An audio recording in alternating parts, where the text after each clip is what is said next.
化发展，做中国人民喜爱的企业。要注意的是，前些年三星陆续关闭天津。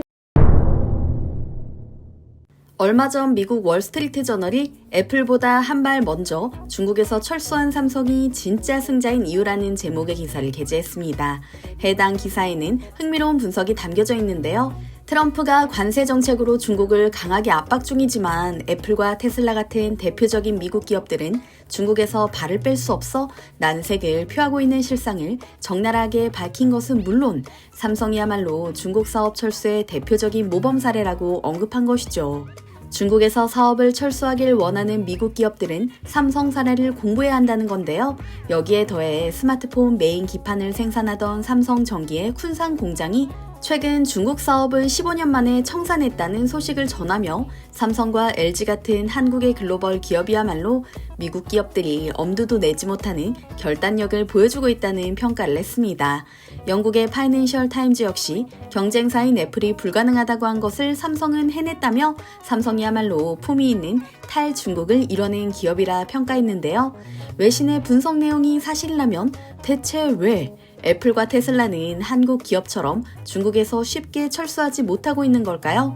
또한 20년 전 중국에 진출했던 한국 기업들이 몇 년 전부터 손을 털고 나오는 이유는 무엇인지 기막힌 속사정을 짚어보겠습니다. 오늘날 중국이 보유한 가장 강력한 무기는 사실 군사력이나 외교력이 아니라 미국 기업이라는 말이 있습니다.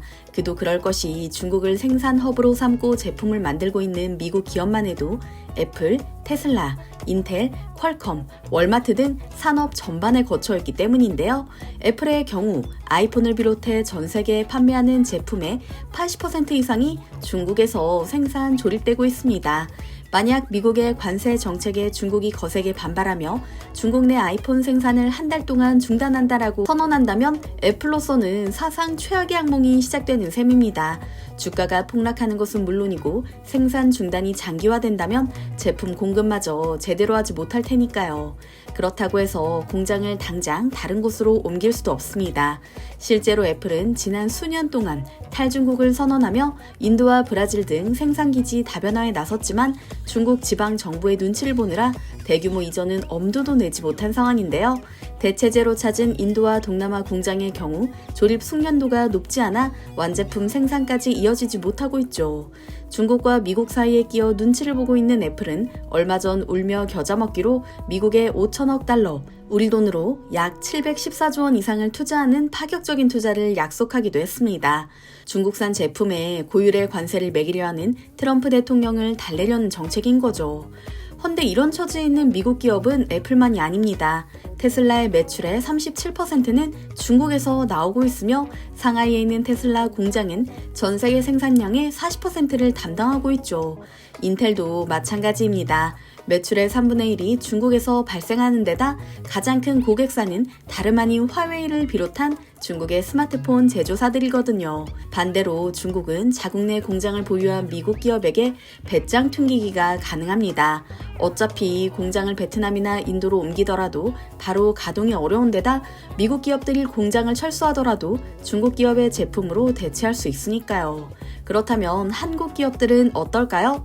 20여 년 전 중국의 대규모 공장을 설립한 한국 기업들은 손꼽을 수 없을 정도로 많습니다. 삼성, LG, 현대, 기아차와 같은 한국 대표 기업은 물론이고 중소기업들마저 중국을 생산기지로 활용해왔죠.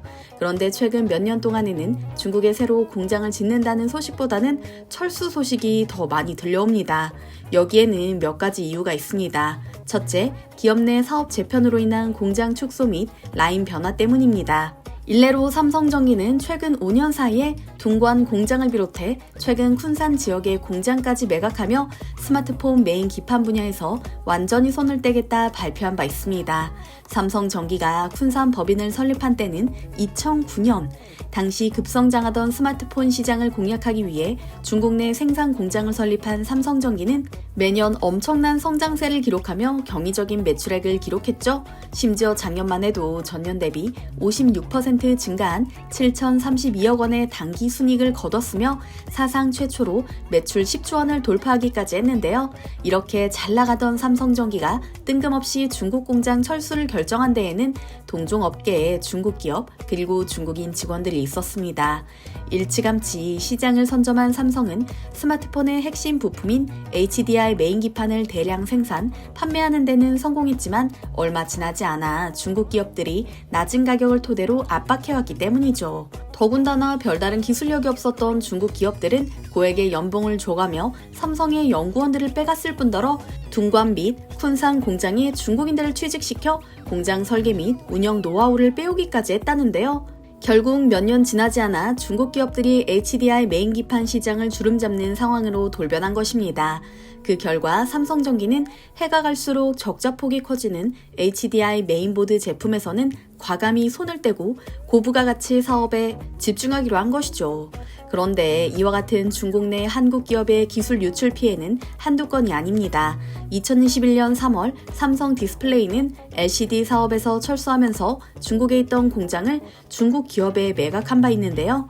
기본적인 제조 설비와 자동화 기술만 전달했고 품질 관리에 필요한 기술 같은 중요한 영업 비밀은 넘기지 않았습니다. 그런데 중국 법인에서 일하던 한 연구원이 무려 2,400억 원의 가치를 지닌 영업 비밀 자료를 중국 기업에 몰래 넘기면서 사달이 난 것입니다. 중국과 한국의 디스플레이 기술 격차는 무려 10년. 그런데 그 격차를 거의 따라잡을 정도로 중요한 기술이 중국 기업에 유출된 건데요. 범행 전부터 중국 기업과 비밀리에 이직을 논의했다는 A씨. 작정하고 범죄를 저지른 셈입니다. 기술 유출 정황이 탄로나자 해당 중국 기업은 A씨에게 변호사 비용을 대주겠다면서 호언장담했지만 실제로 수사가 진행되자 범행 일체를 부인하며 내빼고 말았다고 하는데요. 중국 기업을 믿고 범죄를 저지른 A씨는 결국 부정경쟁방지법 위반 혐의로 징역 6년형의 형을 살게 됐습니다. 그런데 더 큰 문제가 있습니다.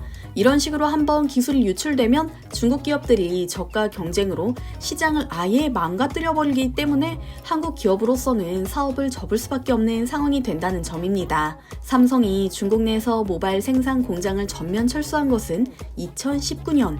이와 같은 기술 유출 사례를 여러 번 겪은 삼성이 진저리를 친 나머지 중국 내 모바일 생산 공장을 아예 없애버린 것이죠.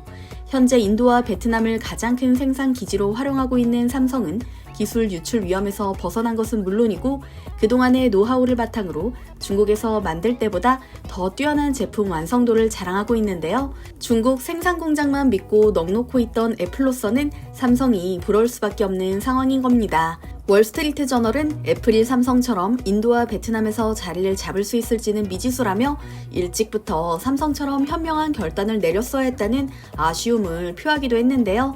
삼성 역시 중국에서 생산 기지를 운영하며 여러 번 뒤통수를 맞았던 만큼 앞으로 기술 유출에 각별히 주의하는 것은 물론 중국 내 사업 진행은 신중했으면 하는 바람입니다.